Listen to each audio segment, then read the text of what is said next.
Im 20. Jahrhundert waren die Tschetschenen nach den Juden und Zigeunern das am dritthäufigsten ausgerottete Volk.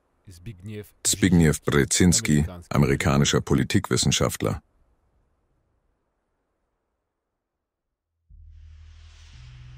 Am frostigen Morgen des 23. Februar 1944 wurden alle Erwachsenen an die Orte der kollektiven Versammlungen, die Schulclubs in den Städten und auf den Dorfplätzen gerufen.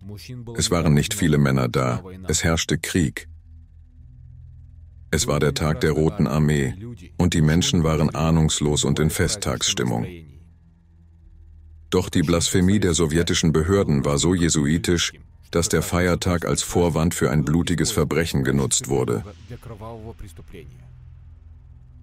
So begann mit List und Niedertracht eine ungeheuerliche Aktion im gesamten Gebiet Tschetschenien-Ingushetien.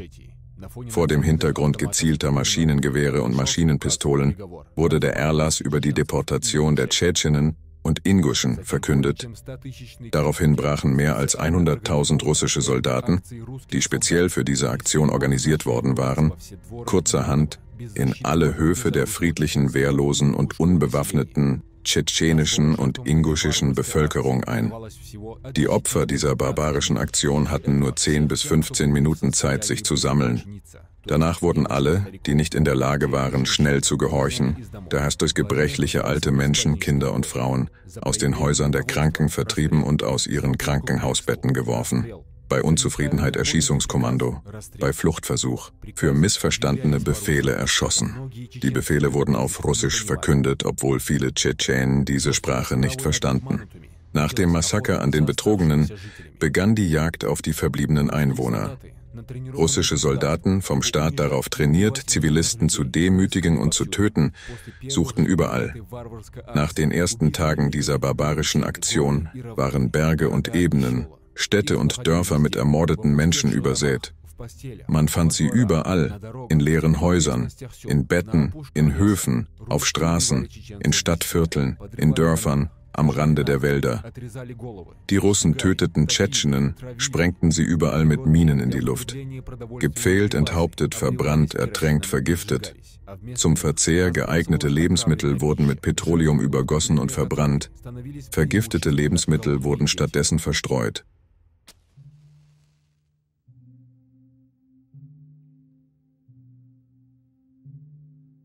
Allein in der tschetschenischen Region wurden in den Tagen der Vertreibungskampagne mehr als 7.000 Tschetschenen getötet. Transportmittel gab es reichlich. Nach russischer Definition wurde ein Teil der Bevölkerung zu Bahnhöfen gebracht und dort sofort in kalte Viehtransporte verladen.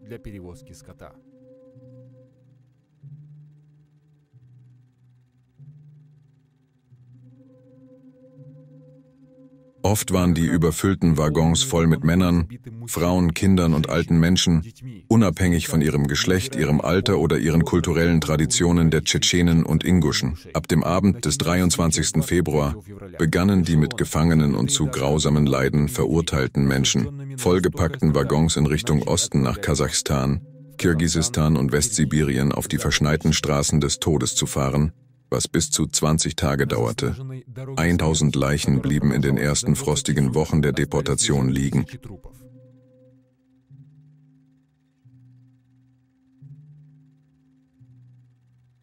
Etwa 70.000 Menschen starben an Hunger, Kälte und Krankheiten. Und die Überlebenden wurden geächtet. Nach der Vertreibung gab es vielleicht keine Gefängnisse und Konzentrationslager in der UdSSR. Überall, wo es Tschetschenen gab, starben während der gesamten Zeit der Vertreibung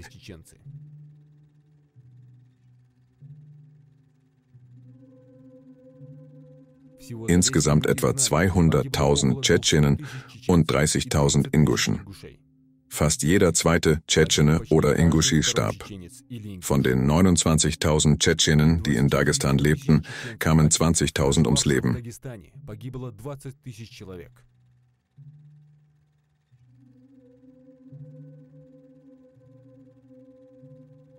Nicht nur die Menschen wurden physisch vernichtet, sondern auch die Erinnerung an die Tschetschenen, die seit Jahrhunderten auf ihrem Land gelebt hatten. Alte Manuskripte, religiöse und philosophische Abhandlungen, alte tschetschenische und inguschische Manuskripte wurden aus allen Teilen der Republik nach Grosny gebracht, über ihre Ursprünge, Literatur aus Privatbibliotheken und Archiven. All diese unschätzbaren Dokumente wurden im Stadtzentrum mehrere Tage lang verbrannt, um das historische Gedächtnis des tschetschenischen Volkes in den Flammen des Feuers zu vernichten. Alte ethnografische Denkmäler in den Bergen wurden zerstört. Friedhöfe mit Hunderten von 1000 Grabstelen wurden rücksichtslos zertrümmert und zum Bau von Straßen, Brücken und Nebengebäuden abtransportiert. Sonderkommandos des NKWD wurden in die Berge geschickt, um tschetschenische Nationaldenkmäler zu zerstören.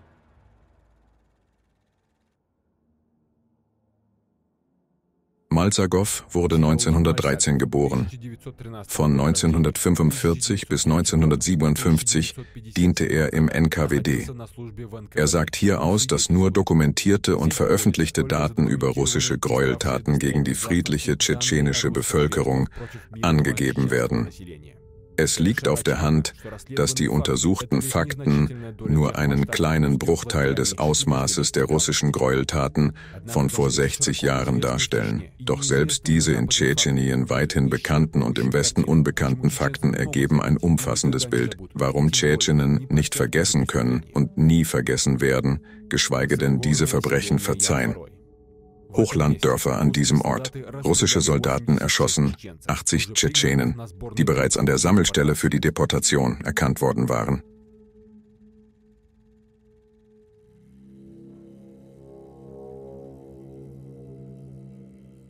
Die Hochlanddörfer von Kekalki der Aki-Gesellschaft in einem Ort zwischen Zingala und Bitzi. Die russischen Soldaten erschossen die gebrechlichen alten Männer, Frauen und kranken Kräfte, die von ihren Angehörigen, die sie auf eigene Faust transportiert hatten, abgeholt wurden. Insgesamt wurden 32 Menschen erschossen. Tschebaloi-Bezirk des Kezinoi-Am. Und hier wurde eine Massenflutung von nicht transportierten und einem Teil der Bevölkerung durchgeführt. Die genaue Zahl der versenkten Tschetschenen ist unbekannt. Bezirk in diesem Gebiet russische Soldaten, um sich nicht mit Transportproblemen herumzuschlagen. Und zum Spaß warfen sie Granaten und Molotow-Cocktails auf Häuser mit kranken Menschen. Die genaue Zahl der getöteten Tschetschenen ist nicht bekannt. P. Amirov, ein Einwohner des Dorfes Al-Khasurov, bezeugt, dass er und seine Kameraden aus Chaldairoi und Dom im Bezirk im Sommer 1940 die Berge zu Fuß überquerten. An einer Stelle stießen sie auf Spuren von Verbrechen der sowjetischen Truppen, am Boden, viele Meter von der Waldklippe entfernt. Sie fanden 12 Leichen von Zivilisten mit Spuren von Bajonetten und Kugeln. Unter ihnen war eine Frau mit einem Kind. Ein Mädchen, etwa 3 Jahre alt. Ein Bajonett war durch den Rücken der Mutter in das Mädchen gestochen worden.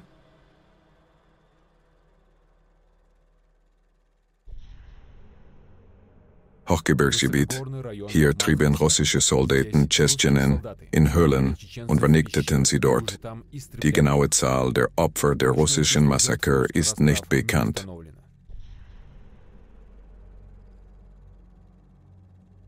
Nosai-Jurtowski-Bezirk. In diesem Bezirk zogen es russische Soldaten vor, Tschetschenen in Maisbehälter zu stopfen, sie mit Benzin zu übergießen und lebendig zu verbrennen. Die genaue Zahl der verbrannten Tschetschenen ist unbekannt. Die Hochgebirgsbauerndörfer sind nicht weit von unseren entfernt. In den frostigen Tagen des Februars 1944 erschossen russische Soldaten 80 Kinder, Frauen und alte Männer in einer Höhle in Aulach. In den Hochgebirgsdörfern wurden mehr als 300 Menschen erschossen, nicht transportiert.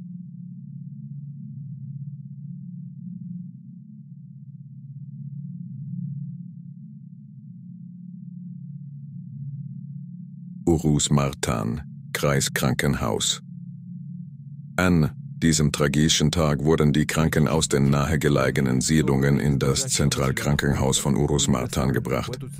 Insgesamt wurden 72 Patienten gesammelt, die dann lebendig in eine Schlucht geworfen wurden, die 10 Meter vom Krankenhausgebäude entfernt lag und mit Müll bedeckt war. Terloi-Gesellschaft die gesamte Siedlung Arstak. Hier führten russische Soldaten eine Massenvernichtung einer Gruppe gebrechlicher Tschetschenen durch. Die Gesamtzahl der getöteten Menschen ist nicht bekannt. Achschoi-Martanowski-Bezirk. Visita Ansorow wurde im Süden des Dorfes Valerik brutal ermordet. Er versteckte sich in der Hoffnung, seinen 10-jährigen Sohn retten zu können. Russische Soldaten schlugen ihm den Kopf ab. Der 10 Jahre alte Junge wurde gefangen genommen. Die Russen brachten dann den Visitas Kopf in die Moschee im Dorf Schalossi und spielten auf dem Dorfplatz vor der Moschee Fußball, wobei sie den Vizit-Kopf anstelle eines Ball benutzten. Der verzweifelte 10-jährige Sohn griff die spielenden Soldaten an, packte den blutigen Kopf seines Vaters und versuchte ihn den Soldaten wegzunehmen. Doch dann fingen die Russen an, mit ihm statt mit dem Ball 1 Stunde lang um den Platz zu rennen. Unweit der Siedlung im Galanchosch-Bezirk wurden 600 Kinder, Frauen und alte Männer bei der Deportation erbarmungslos erschossen und in der Nähe des Dorfes Haibach in den See geworfen. Im Galanchosch-Bezirk Haibachdorf. Hier verbrannten russische Soldaten am 27. Februar 1944 etwa 700 bis 750 Menschen, meist Kinder, Frauen und alte Menschen.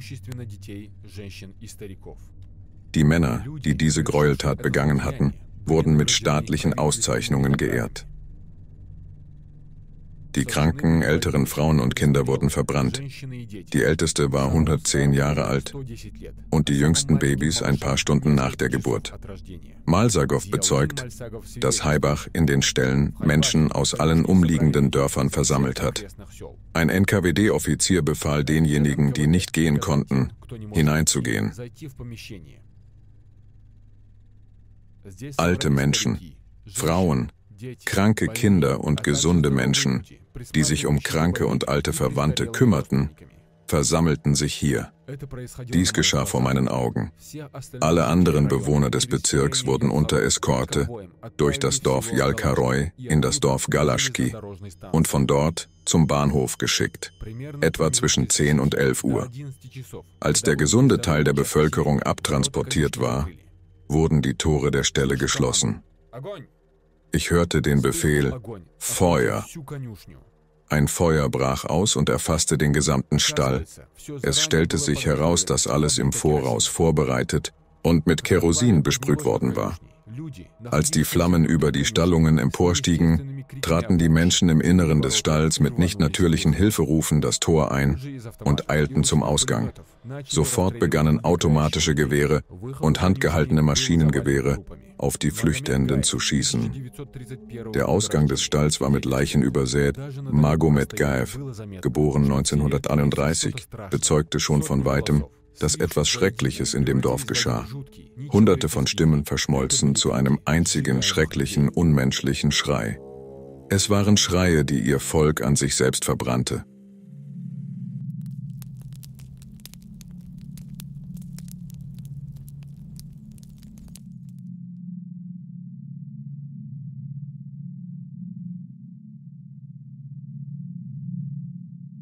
Nasirbek Ganashevtling erzählte die folgende Geschichte. 4 Transportwagen, es war sehr eng. Man konnte sich nirgends hinlegen.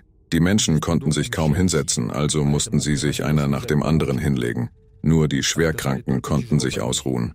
Viele Menschen waren krank, vor allem Kinder. Ich erinnere mich noch sehr gut an diesen unglücklichen Tag, an dem ein 5-jähriger Junge krank war. Er hatte hohes Fieber.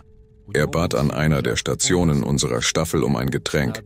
Die Mutter des Jungen ließ ihn im Stich, schaute in seinem Wagen zu einem Offizier. Sie bettelte darum, wenigstens etwas Schnee für ihren Sohn sammeln zu dürfen. Und dann packte der Militär das weinende Kind und stieg aus dem Wagen. Wir dachten alle erleichtert, dass er ihn betrunken machen wollte. Aber stattdessen warf der Offizier das Kind auf den Rücksitz eines der Autos mit den Leichen. Er rief, »Das war's, jetzt brauchst du kein Wasser mehr.« Die arme Mutter des Kindes eilte zum Auto. Doch ein dumpfer Schuss stoppte sie endgültig. Dann wandte sich der älteste Sohn gegen den Mörder. Doch ihn ereilte das gleiche Schicksal. Er wurde aus nächster Nähe erschossen. In den 13 Tagen, die wir unterwegs waren, wurden allein aus unserem Wagen 24 Leichen aus einer großen Zahl von Todesfällen herausgeholt. Viele Leichen wurden entlang der Bahnstrecke liegen gelassen. Sie wurden nie von uns begraben. Ein weiterer schrecklicher Fall, von dem uns Saida Mutazaljewa, eine Einwohnerin von Gudermes, berichtete. In jenen kalten Tagen war ich 8 Jahre alt, aber trotz meines Alters wusste ich sehr wohl, dass wir ins Exil gebracht wurden. In unserem Wagen, wenn man ihn so nennen kann, denn er sah eher aus wie ein verlassener Schweinestall. Es waren hauptsächlich Frauen, und es gab eine Frau unter uns. Ich erinnere mich nicht mehr an ihren Namen, die jeden Moment entbinden sollte. In der Nacht setzten bei ihr die Wehen ein. Sie brachte 2 wunderschöne Zwillinge zur Welt, einen Jungen und ein Mädchen. Am Morgen, als die Leichen vom Militär abtransportiert wurden, versteckte sie die Babys unter Sandsäcken. Aber die Schreie des Mädchens verrieten der armen Frau, dass sie den Jungen retten musste. Die Frau selbst gab das kleine Mädchen in die Hände des Perversen, der von den Offizieren zu Tode getreten wurde. Ich kann immer noch nicht verstehen, wie man so etwas tun konnte. Ich kann mir nicht einmal vorstellen, was sie an diesem Morgen durchgemacht hat. Aber sie hatte nicht einmal Tränen im Gesicht. Die hatte sie schon ein paar Tage zuvor verschwendet, als ihr Mann und ihre beiden Brüder getötet wurden. Sie hatte niemanden außer dem neugeborenen Jungen, den sie gerettet hatte, auf Kosten des Lebens ihrer Tochter.